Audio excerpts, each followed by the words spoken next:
ഭൂതേ മഹദ്ഭിര്യ ഇമാ പുരോ വിഭു നിർമായശേതേ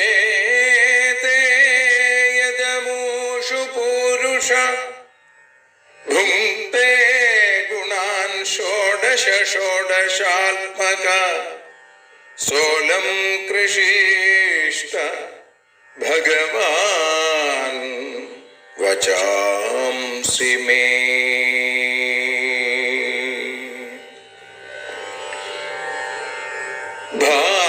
ഭാഗവതത്തെ അറിയാൻ ഈ ഭാഗവതത്തിൽ അലിയാൻ, ഭാഗവതത്തെ അറിയാൻ ശ്രീമദ് ഭാഗവതത്തിൽ അലിയാൻ.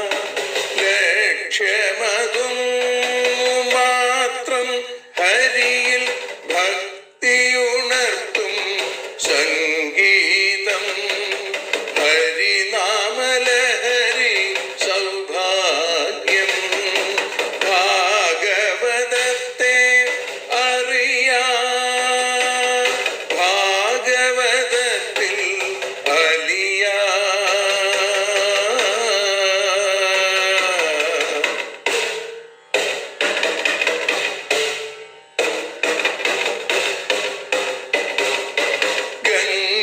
ഗംഗാപതിയുടെ പുത്രൻ സുന്ദര ഗണനായകനു തുണ ചെയ്യൂ.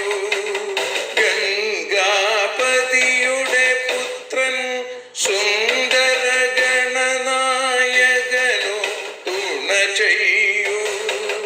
വീണയിൽ സംഗീത സാഗരം തീർക്കുന്ന വാണീദേവിയും കാക്കേണേ.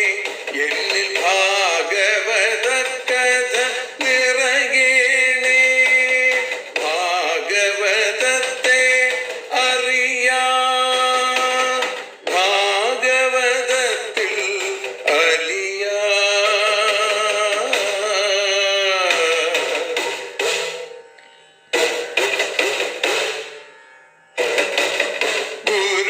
ഗുരുവായൂരിൽ നിത്യം നിറയുക ഗുരുവായൂരിലെ ശ്രീകൃഷ്ണ.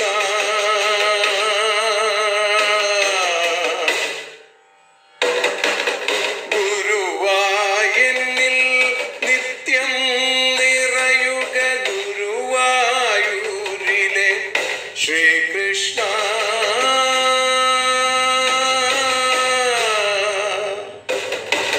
ഹരേ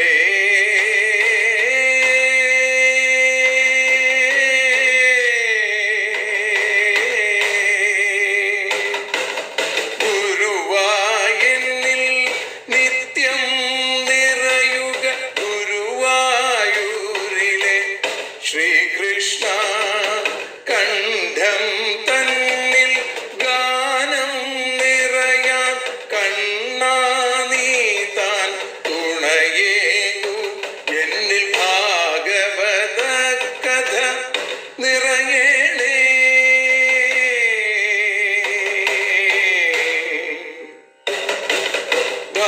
ഭാഗവതത്തെ അറിയാൻ ഭാഗവതത്തിൽ അലിയാൻ.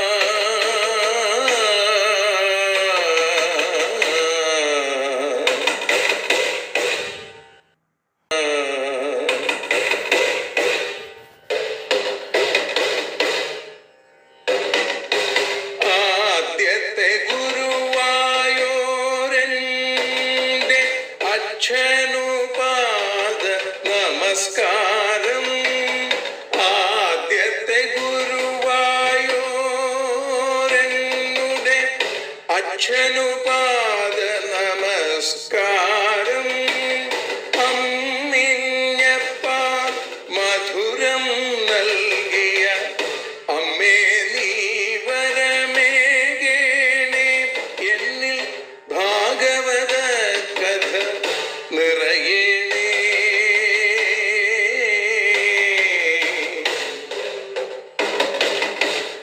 ഭാഗവതത്തെ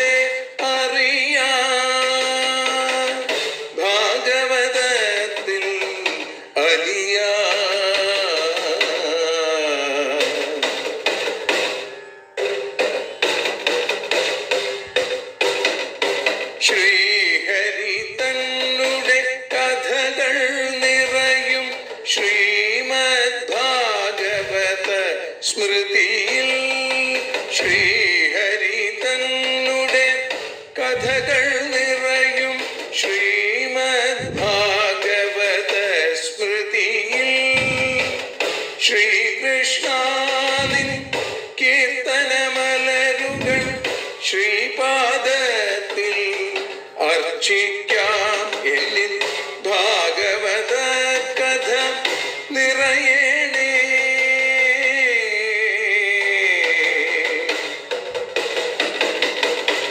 ഭാഗവതത്തെ അറിയാം,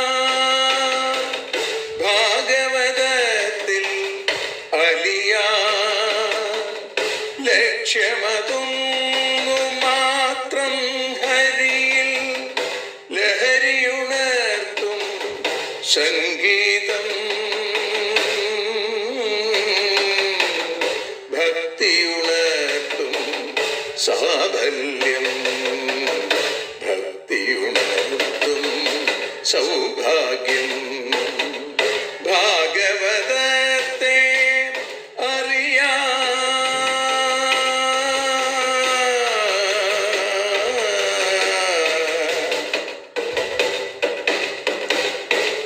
ഭാഗവതത്തിൽ അലിയാം.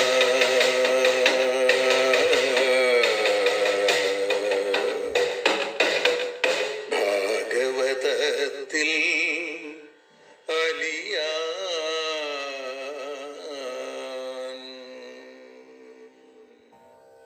കാവ്യകൗസ്തുഭം ഓട്ടൂർ ഉണ്ണി നമ്പൂതിരിപ്പാടിൻ്റെ ശ്യാമസുന്ദരൻ എന്ന കവിതാ സമാഹാരത്തിൽ മന്ദാകിനി എന്ന ഭാഗത്ത് ഭക്തവത്സലൻ എന്ന കവിത ഇവിടെ ഭഗവത്പാദങ്ങളിൽ ഗുരുപാദങ്ങളിൽ സമർപ്പിക്കുന്നു.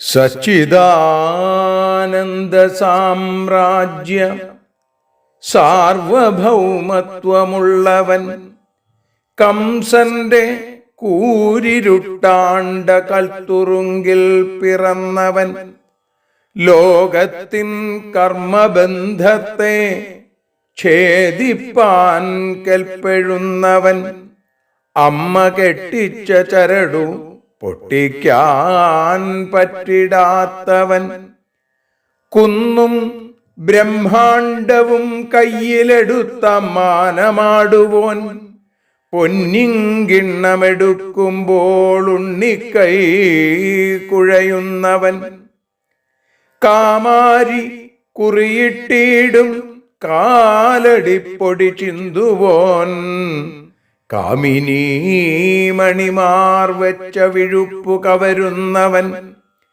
യജ്ഞശാലകളിൽ ചെല്ലാൻ ലജ്ജിക്കും പാദമുള്ളവൻ കൂനിയാം തേവിടിശിക്കു വീട്ടിൽ പോയി ശീല നൽകിയോൻ ആ ബ്രഹ്മസ്തംഭ പര്യന്ത ഭോഗത്തിൽ കൊതിയറ്റവൻ ഭക്തന്റെ ഉമിയും കല്ലും തിന്നാൽ മതിവരാത്തവൻ ശ്രുതിതൻ സ്തുതി കേൾക്കുമ്പോൾ ഉത്തരം പറയാത്തവൻ പശുക്കളകറും നേരം പെട്ടെന്നു വിളി കേൾക്കുവോൻ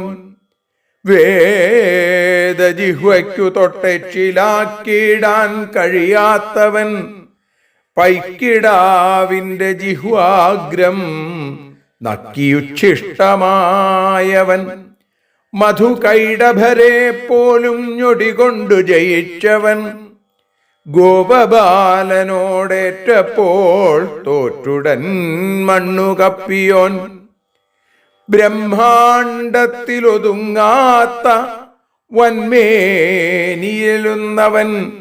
വല്ലവീമണിമാർ തൻ്റെ ഉള്ളങ്കൈയിലൊതുങ്ങിയോൻ വെറും രണ്ടടിയാൽ മാത്രമുലകെല്ലാം അളന്നവൻ ഉറിയെത്താഞ്ഞു പീഠത്തിൽ കയറാൻ തുനിയുന്നവൻ കൽപ്പപ്രളയതോയത്തിൽ കലങ്ങിയലിയാത്തവൻ കാട്ടാളനെയ്ത കൂരമ്പു കാലിൽ കൊണ്ടുമരിച്ചവൻ കേവലം ചില്ലിഭംഗത്താൽ കാലചക്രം തിരിക്കുവോൻ അമ്പാടി തന്നുമാരേകും പമ്പരം കയ്യിലേന്തുവോൻ ഒരു ശബ്ദവുമില്ലാതെ ശ്രുത്യന്തത്തിൽ മറഞ്ഞവൻ വൃന്ദാവനത്തിലെപ്പോഴും പൊന്നിൻ തളകിലുക്കുവോൻ പെറ്റുവീണൊരു നേരത്തും കേണുപോകാത്ത ധൈര്യവാൻ രാധതൻ കാലിൽ മുള്ളേറ്റാൽ കണ്ണിൽ വെള്ളം വരുന്നവൻ പടുവാം യോഗിഹൃത്തിനു തൊടുവാൻ കഴിയാത്തവൻ തുകിലിൻ വലിയാൽ കൂനി പെരുവീധിയിൽ നിർത്തിയോൻ അദ്വൈത ഹോമകുണ്ടത്തിൽ ഹോമിച്ചിട്ടുരുകാത്തവൻ പാഞ്ചാലിയുടെ കണ്ണീരിൽ പെട്ടെന്നുരുകി നേർത്തവൻ പ്രാണാഹുതിയിടാൻ കോടി ബ്രഹ്മാണ്ടം തികയാത്തവൻ ചീരക്കരടു തിന്നിട്ടു പാരിൻ വയർ നിറച്ചവൻ ജ്ഞാനികൾക്കതിദൂരസ്ഥൻ ഭക്തർക്കേറ്റമടുത്തവൻ ഭഗവാൻ ദേവകീ പുത്രൻ തരട്ടെ ഭക്തി സഞ്ജയം ഭഗവാൻ ദേവകീ പുത്രൻ തരട്ടെ ഭക്തി സഞ്ജയം. സർവത്ര ഗോവിന്ദനാമ സങ്കീർത്തനം ഗോവിന്ദ ഗോവിന്ദ. കൃഷ്ണോ രക്ഷതു മാം ചരാചര ഗുരു കൃഷ്ണം നമസ്യേ സദാ കൃഷ്ണേനൈവ സുരക്ഷിതോഹമസകൃൽ കൃഷ്ണായ ദത്തം മന കൃഷ്ണാദേവ സമുദ്ഭവോ മമ വിഭോ കൃഷ്ണസ്യ ദാസോസ്മ്യഹം കൃഷ്ണേ ഭക്തിരചഞ്ചലാസ്തു ഭഗവൻ ഹേ കൃഷ്ണ തുഭ്യം നമഃ. ഭഗവാന്റെ കൃപാവാത്സല്യങ്ങളെ കൊണ്ട് ഇന്ന് ഭാഗവതം അറിയാനലിയാൻ എന്ന അക്ഷരോപാസനയിൽ 921 ദിവസത്തിലേക്ക് എത്തുമ്പോൾ ദേവഭാഷയായ ഭാഗവതത്തെ മാതൃഭാഷയായ മലയാളത്തിൽ നാം സ്മരിച്ചുകൊണ്ടിരിക്കെ ഇന്ന് മാതൃഭാഷാ ദിനം കൂടിയാണ്. അതുകൊണ്ട് തന്നെ ഇന്ന് ആരാധ്യനായ കാവ്യകൗസ്തുഭം ഓട്ടൂർ ഉണ്ണി നമ്പൂതിരിപ്പാട് രചിച്ച മലയാള ഭാഷയിൽ മാതൃഭാഷയിൽ രചിച്ച ഭക്തവത്സലൻ എന്ന കവിത ചൊല്ലിക്കൊണ്ടാണ് നമ്മൾ ആരംഭിച്ചത്. ദ്വാദശസ്കന്ധം ആശ്രയം എന്ന ഭാഗവത ലക്ഷണത്തെ കാണിക്കുന്നു. ആ ആശ്രയം എന്ന ഭാഗവത ലക്ഷണത്തിൽ ദ്വാദശസ്കന്ധത്തിൽ 4-ാമത്തെ അധ്യായത്തിൽ 22-ാമത്തെ ശ്ലോകം മുതലാണ് നമ്മൾ ആരംഭിക്കുന്നത്. അതിനു മുമ്പ് വരെ നമ്മൾ കേട്ടത് നിത്യം, നൈമിത്തികം, പ്രാകൃതികം എന്നിങ്ങനെയുള്ള 3 തരത്തിലുള്ള പ്രളയങ്ങളെക്കുറിച്ചാണ്. ഇനി 12 ശ്ലോകങ്ങൾ കൊണ്ട് ആത്യന്തികമായ പ്രളയം എന്താണ് എന്ന് ശ്രീ ശിവബ്രഹ്മർഷി പരീക്ഷത്തിന് പറഞ്ഞു കൊടുക്കുന്നു, അതല്ലെങ്കിൽ പകർന്നു കൊടുക്കുന്നു. ബുദ്ധീന്ദ്രിയാർത്ഥരൂപേണ ജ്ഞാനം ഭാതി തദാശ്രയം ദൃശ്യത്വാവ്യതിരേകാഭ്യാമാദ്യന്തവദവസ്തുയൽ. ബുദ്ധീന്ദ്രിയാർത്ഥരൂപേണ, ബുദ്ധി, ഇന്ദ്രിയങ്ങൾ, അർത്ഥങ്ങൾ എന്നീ രൂപത്തിൽ തദാശ്രയം ജ്ഞാനം ഭാതി, അവയുടെ ആശ്രയമായിട്ട് അറിവ് മിന്നിത്തിളങ്ങുന്നു. ഭാതി ദൃശ്യത്വാവ്യതിരേകാഭ്യാം, ദൃശ്യത്വം കാരണമായിട്ട് അപൃഥക്ഭാവം കാരണമായിട്ടും ആദ്യന്തവൽ, ആദിയും അവസാനവുമുള്ളത്, യത് തത്, ഏതെന്നാണോ അത്, അവസ്തു, അത് വാസ്തവമല്ലാത്തതാണ് എന്ന് പറയുന്നു. ബ്രഹ്മസാക്ഷാത്കാരം ആ ബ്രഹ്മസാക്ഷാത്കാരം കൊണ്ട് അനുഭവപ്പെടുന്ന സർവപ്രപഞ്ച ലയത്തിനാണ് ആത്യന്തിക പ്രളയം എന്ന് പറയുന്നത്. ഇതാണ് മോക്ഷം അല്ലെങ്കിൽ മുമുക്ഷത്വം. പ്രപഞ്ചം ആത്മാവെന്നതുപോലെ സത്യവസ്തുവാണ് എന്ന് വന്നാൽ അതിന് ലയം ഉണ്ടാവില്ല.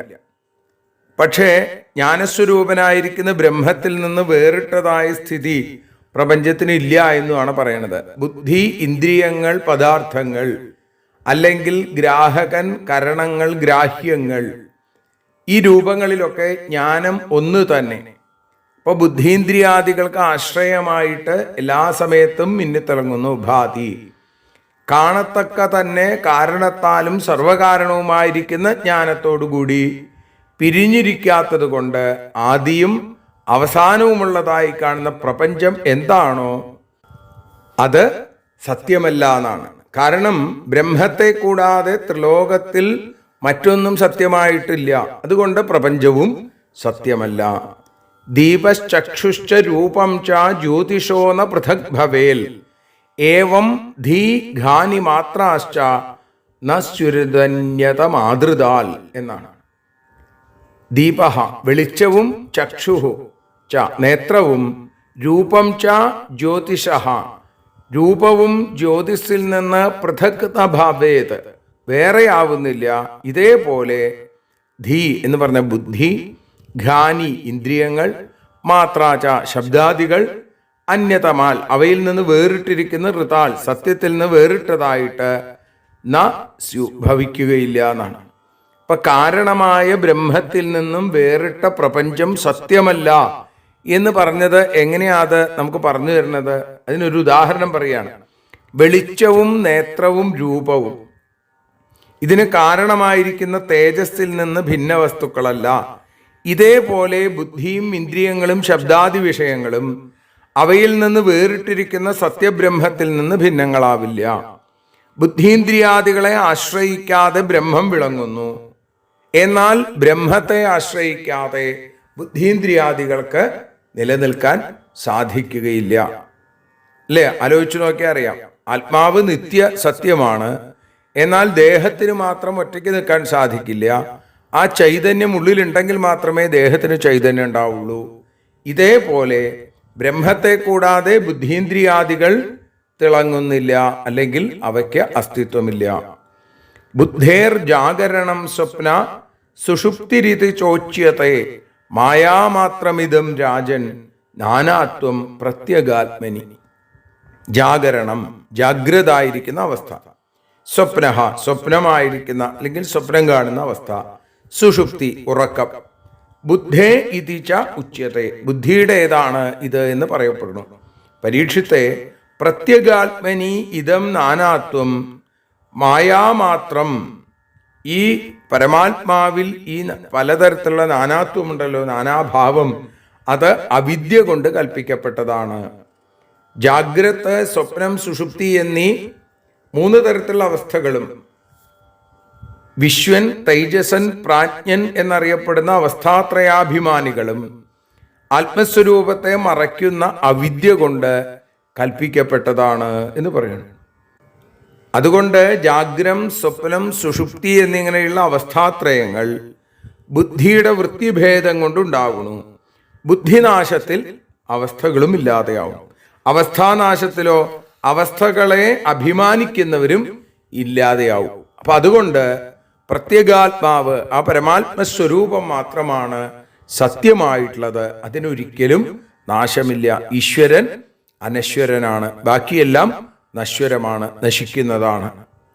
യഥാ ജലധരാ വ്യോംനി ഭവന്തി ന ഭവന്തി ച ബ്രഹ്മണീദം തഥാ വിശ്വമവയവ്യുദയാപ്യയാൽ.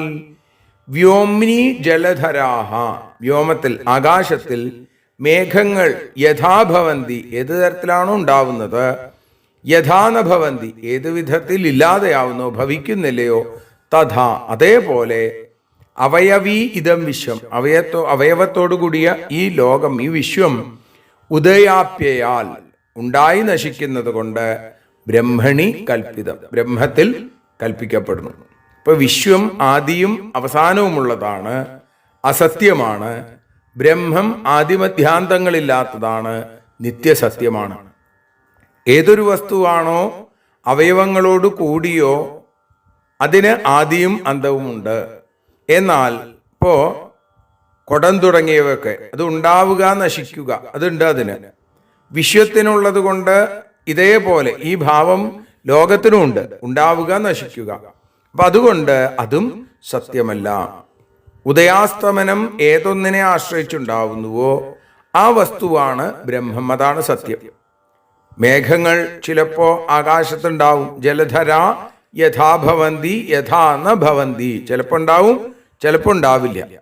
ഇതേപോലെ ഉദ്ഭവിക്കുകയും നശിക്കുകയും ചെയ്യുന്നു ലോകം. അതേസമയം ഈ വിശ്വത്തിന് മുഴുവൻ അധിഷ്ഠാനമായിരിക്കുന്ന കാരണമായിരിക്കുന്ന ബ്രഹ്മം എപ്പോഴും മാറ്റമില്ലാതെ ഏക നിലയിൽ തന്നെ നിൽക്കുന്നു. വിശ്വത്തിൻ്റെ ഉദ്ഭവം നാശം എന്ന ദോഷം ഈ വിശ്വത്തിന് കാരണസ്വരൂപനായിരിക്കുന്ന ബ്രഹ്മത്തിന് ഇല്ല എന്നുള്ളത് ഉറപ്പ്. സത്യം ഹ്യവയവ പ്രോക്ത സർവാവയവിനാമിഹ വിനാർത്ഥേന പ്രതീയേരൻ പടസ്യേവാംഗതന്തവ. സർവാവയവിനാം, അവയവങ്ങളോടുകൂടിയവരുടെ അവയവ, അവയവം, സത്യം ഹി, സത്യം തന്നെയെന്ന് പ്രോക്തം പറയപ്പെട്ടിരിക്കുന്നു. പടസ്യ തന്തവ ഇവ, ഏതുപോലെ വസ്ത്രത്തിൻ്റെ ആ നൂലുകൾ എന്നതുപോലെ അർദ്ധേന വിന, അവയവിയോട് കൂടാതെ പ്രതീയേരൻ, പ്രകാശിക്കും എന്ന് പറയുന്നു. കാര്യമായ ഈ ജഗത്തിൽ നിന്ന് വേറിട്ടിരിക്കുന്ന കാരണമായിരിക്കുന്ന ബ്രഹ്മം, അതിനെ വിസ്തരിക്കുകയാണ് കുറച്ചുകൂടി. ഏതുപോലെ അവയവം കാരണം, അവയവി കാര്യം. നൂൽ അവയവം, വസ്ത്രം അവയവി. അപ്പോ അവയവിയായിരിക്കുന്ന കാര്യമായ വസ്ത്രത്തെ കൂടാതെ അവയവമായിരിക്കുന്ന ആ കാരണമായ നൂല് സ്ഥിതി ചെയ്യും. നൂലെപ്പോഴും ഉണ്ടാവും. വസ്ത്രം ഉണ്ടാവണമെങ്കിൽ നൂല് വേണം, അല്ലേ? നൂലുണ്ടാവണമെങ്കിൽ വസ്ത്രം വേണോ? വേണ്ട, നൂല് ഉണ്ട്. അതുകൊണ്ട് അവയവം സത്യവും അവയവയായിരിക്കുന്ന വസ്ത്രം മിഥ്യയുമാണ്. അതേപോലെ തന്നെ വിശ്വത്തിന്റെ കാരണമായ ബ്രഹ്മം സത്യം, വിശ്വം മിഥ്യ, അല്ലേ? വിശ്വം എന്താണ്? ജഗത് മിഥ്യ എന്ന് പറയാറുണ്ട്, അല്ലേ? ബ്രഹ്മസത്യം, ജഗത് മിഥ്യ. വിശ്വത്തെ കൂടാതെ തന്നെ ബ്രഹ്മം സ്ഥിതി ചെയ്യുന്നു. എന്നാൽ ബ്രഹ്മത്തെ കൂടാതെ വിശ്വത്തിന് സ്ഥിതി ചെയ്യാൻ സാധിക്കില്ല.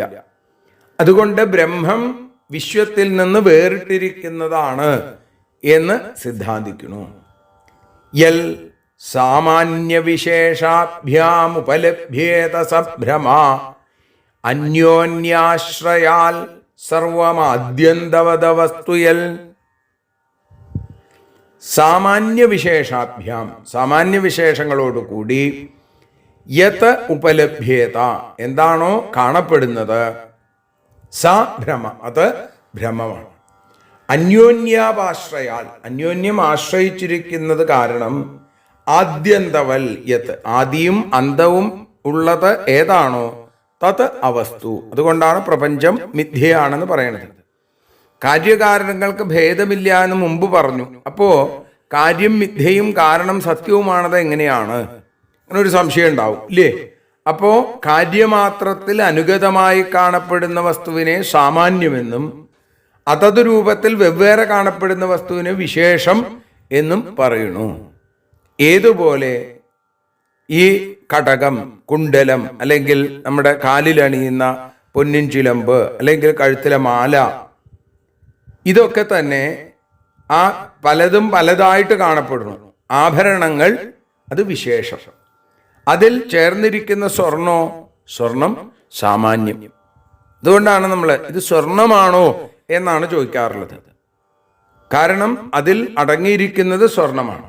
അപ്പൊ സാമാന്യ വിശേഷങ്ങളോടുകൂടി കാണപ്പെടുന്നത് എന്താണോ അത് ഭ്രമം, അത് സത്യമല്ല.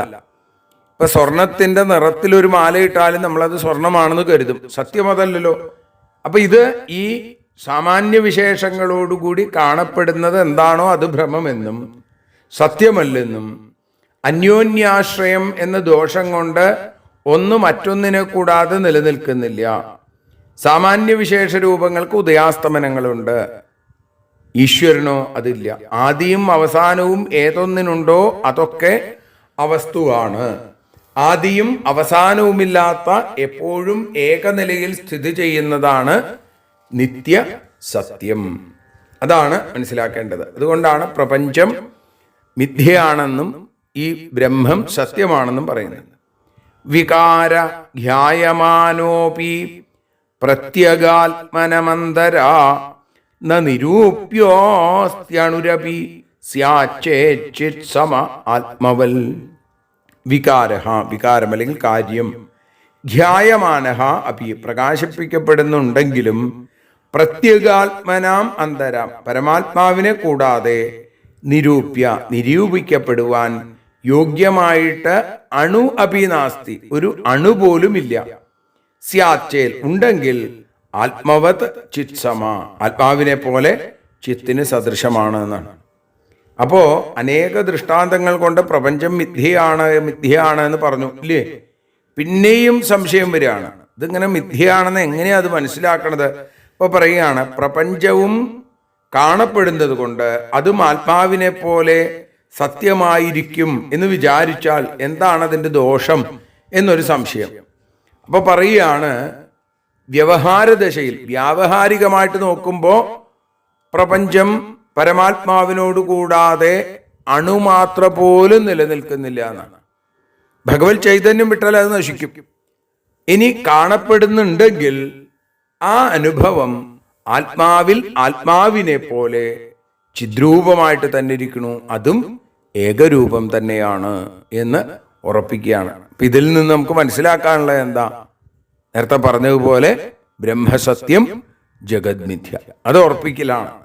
അതിനുവേണ്ടിയാണ് ഈ രംഗങ്ങൾ നമ്മൾ അനുസ്മരിച്ചത്. 22 ശ്ലോകം മുതൽ 28 ശ്ലോകം വരെ. ഇനി തുടർന്നുള്ള ശ്ലോകങ്ങൾ നമുക്ക് നാളെ അനുസ്മരിക്കാം. ഇന്ന് ഭഗവത്പാദങ്ങളിൽ സമർപ്പിക്കുന്നു. സർവത്ര ഗോവിന്ദനാമ സങ്കീർത്തനം. ഗോവിന്ദ ഗോവിന്ദ.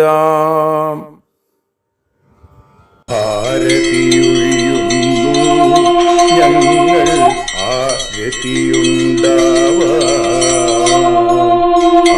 ഹരിപാദേ രതിയുണ്ടാകാൻ ആരതിയൊഴിയുന്നു. ഞങ്ങൾ ആരതിയുണ്ടാവാൻ ഹരിപാദേ രതിയുണ്ടാകാൻ ആരതിയൊഴിയുന്നു. ഞങ്ങൾ ആരാധിക്കുന്നു. ശ്രീമദ്ഭാഗവതം പുണ്യം പാവനമാം ഗ്രന്ഥം ശ്രീശുകമാമുനി പാടിയ ഗീതം നൽകുന്നു മുക്തി. സതതം നൽകിയിടും ഭക്തി. പാപികളെന്നാലും നിത്യം രക്ഷിക്കും ഗ്രന്ഥം. പരമാനന്ദ സുധാരസമയമി ഹരിലീലാസാരം. നിത്യം വേദത്തിൻ സാരം. വൈരാഗ്യം ജ്ഞാനം ഭക്തി എന്നിവ നൽകിയിടും. വൈകല്യങ്ങൾ തീർത്തിടുന്നൊരു സുന്ദരമാം ഗീതം. നിത്യം നൽകും കൈവല്യം. കലിമലമഥനി പാപവിനാശിനി സതതം സേവയ ചെയ്യുന്നോർക്കോ സുഖകാരിണി ഗ്രന്ഥം. നിത്യം നൽകും സായുജ്യം. ആരതിയൊഴിയുന്നു. ഞങ്ങൾ ആരതിയുണ്ടാവാൻ ആരതിയൊഴിയുന്നു. ഞങ്ങൾ ആരതിയുണ്ടാവാൻ ഹരിപാദേ രതിയുണ്ടാകാൻ ആരതിയൊഴിയുന്നു. ഞങ്ങൾ ആരാധിക്കുന്നു. ഞങ്ങൾ ആരതിയൊഴിയുന്നു. കണ്ണ ആരാധിക്കുന്നു. രാധാരമണ മുകുന്ദ മുരാരെ ശരണം മേ തവ ചരണയുഗം. പവനപുരേശ രാധാ കൃഷ്ണ ശരണം മേ തവ ചരണയുഗം. മീനായി മണ്ണിൽ പിറന്നൊരു ദേവ ശരണം മേ തവ ചരണയുഗം. കച്ഛപരൂപമെടുത്തൊരു ദേവ ശരണം മേ തവ ചരണയുഗം. സൂകരഭാവമണിഞ്ഞൊരു ദേവ ശരണം മേ തവ ചരണയുഗം. നരഹരി രൂപമെടുത്തൊരു നാഥ ശരണം മേ തവ ചരണയുഗം. വാമനനായി വിളങ്ങിയ ദേവ ശരണം മേ തവ ചരണയുഗം. ഭാർഗവരാമനതായൊരു ദേവ ശരണം മേ തവ ചരണയുഗം.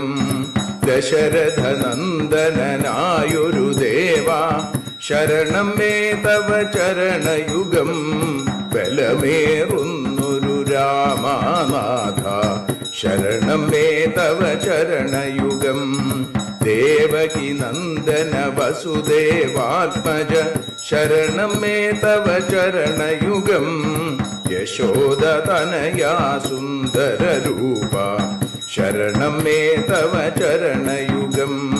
ദ്വാരകവാസാരുക്മിണികാന്ത ശരണം മേ തവ ചരണയുഗം. കലികാലത്തിൽ കൽക്കിയും നീയേ ശരണം മേ തവ ചരണയുഗം. രാധാരമണ മുകുന്ദ മുരാരെ ശരണം മേ തവ ചരണയുഗം. പവനപുരേശ രാധാ കൃഷ്ണ ശരണം മേ തവ ചരണയുഗം. ചോറ്റാനിക്കര വാഴും ദേവി ശരണം മേ തവ ചരണയുഗം. സാംബ സദാശിവ ശംഭോ ശങ്കര ശരണം മേ തവ ചരണയുഗം. ഹരിഹരപുത്ര ആശ്രിതമിത്ര ശരണം മേ തവ ചരണയുഗം. സദ്ഗുരുനാഥ ഗുണപരിപൂർണ ശരണം മേ തവ ചരണയുഗം. മൂഷിക വാഹന മോദകഹസ്ത ശരണം മേ തവ ചരണയുഗം.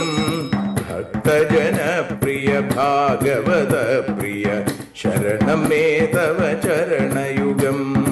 രാധാരമണ മുകുന്ദ മുരാരെ ശരണം മേ തവ ചരണയുഗം. ഗുരുപവനപുരേശ രാധാകൃഷ്ണ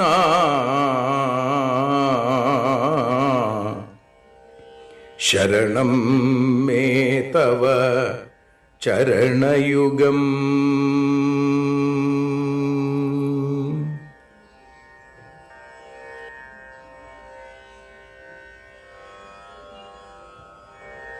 യദക്ഷരപദഭ്രഷ്ടം മാത്രാഹീനം തു യദ്ഭവേൽ തത്സർവം ക്ഷമ്യതാം ദേവ നാരായണ നമോസ്തുതേ. വിസർഗബിന്ദുമാത്രാണി പദപാദാക്ഷരാണി ച ന്യൂനാനി ചാതിരിക്താനി ക്ഷമസ്വ പുരുഷോത്തമ. മന്ത്രഹീനം ക്രിയാഹീനം ഭക്തിഹീനം ജനാർദ്ദന യൽപൂജിതം മയാ ദേവ പരിപൂർണം തദസ്തു തേ. കായേന വാചാ മനസേന്ദ്രിയേർവാ ബുദ്ധ്യാത്മനാ വാ പ്രകൃതേ സ്വഭാവാൽ കരോമി യദ്യൽ സകലം പരസ്മൈ നാരായണായേതി സമർപ്പയാമി. സ്വസ്തി പ്രജാഭ്യ പരിപാലയന്താം ന്യായേന മാർഗേണ മഹീം മഹീഷ. ഗോബ്രാഹ്മണേഭ്യഃ ശുഭമസ്തു നിത്യം. ലോകാഃ സമസ്താഃ സുഖിനോ ഭവന്തു. ലോകാഃ സമസ്താഃ സുജനാ ഭവന്തു. ലോകാഃ സമസ്താഃ ത്വൽഭക്തിരതാ ഭവന്തു. സർവേ ഭവന്തു സുഖിനഃ സർവേ സന്തു നിരാമയാം സർവേ ഭദ്രാണി പശ്യന്തു മാ കശ്ചിൽ ദുഃഖഭാഗ് ഭവേൽ. അസതോ മാ സദ്ഗമയ തമസോ മാ ജ്യോതിർഗമയ മൃത്യോർമാ അമൃതം ഗമയ. ഓം ശാന്തി ശാന്തി ശാന്തി. ഹരി ഓം.